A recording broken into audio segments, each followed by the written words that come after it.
Shishupal was the cousin of Lord Krishna. He was destined to die from Krishna's hand.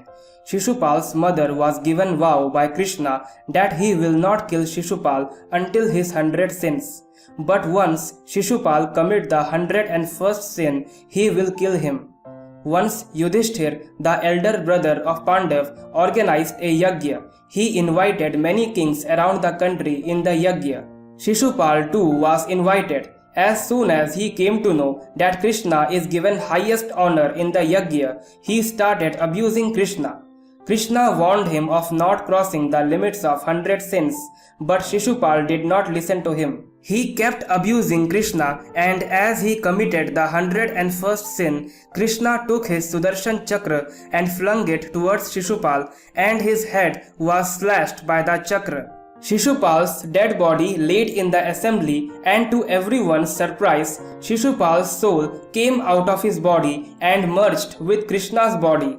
Like everyone in the yajna, Yudhishthir too was astonished as how come Shishupal's soul merged with Krishna, as only a great devotee with incessant devotion only could do it, and Shishupal on the contrary used to abuse Krishna. Narad Muni was also there in the yajna, and while looking at Yudhishthir's confused face, he said, Shishupal used to think day and night about Krishna only. His mind was filled with rage for Krishna, and he incessantly think about him.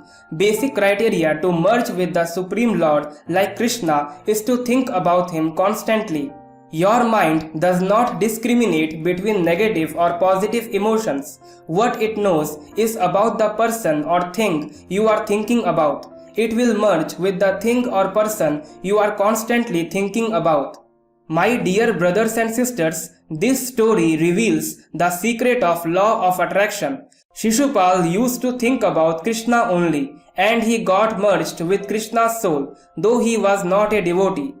In the same way, whatever we think about constantly become our reality. The human mind functions in such a way that what it constantly thinks become a reality. Our thoughts create our reality. Our thoughts are so powerful that it attracts what we are thinking in our mind. So we must be conscious about our thoughts. If you want to change the outside, you must first change the inside. You must change the attention of your thoughts, because what you think directly influences how you feel, and how you feel directly influences how your body reacts, and how your body reacts directly influence how you behave, and how you behave comes to define who you are. We should constantly have a check upon our thoughts. Our mind is a garden, and do not allow the negative thought to ruin it. Bhagavad Gita directly does not speak of law of attraction, but one verse can testify the law of attraction, but in different words. Yam yam vapi smaran bhavam tyajyatyante kalevaram tam tamevaiti kaunteya sada tad bhava bhavitaha. Lord Shri Krishna said, whatever state of being one remembers when he quits his body, that state he will attain for sure.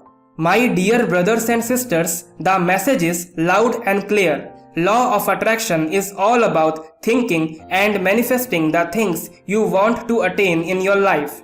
No matter what happens, you have to think about the things positively exactly as you wish them to happen. Hare Krishna. I hope you learned something from this inspirational story. Subscribe this channel and press the bell icon for more videos like this. Thanks for watching.